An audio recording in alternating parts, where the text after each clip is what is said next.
Subscribe कीजिए हमारे channel को और बेल आइकन को भी दबाएं ताकि आपसे कोई भी वीडियो मिस ना हो पाए और इसी तरीके से आप हर रोज़ एक इंग्लिश वर्ड सीख सकें। Keep learn keep watch. Hello दोस्तों, मैं मोहम्मद शाहिद आज फिर आपके लिए एक न्यू इंग्लिश वर्ड लेकर आया हूँ। चलो आइए देखते हैं। केज यानी पिंजरा, पिंजरा। चलाइए इससे जुड़े कुछ डेफिनेशन भी देख लेते हैं दोस्तों।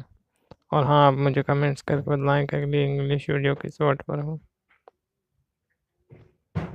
A structure of bars or wires in which animals or birds are kept, यानी सलाखों या तारों का एक ढांचा जिसमें जानवरों या पक्षियों को रखा जाता है। तो उम्मीद करता हूँ दोस्तों आज का वर्ड आपको पसंद आया होगा। इसी तरीके से हर रोज़ एक नया वर्ड सीखते रहें। Thank you for watching. See you tomorrow.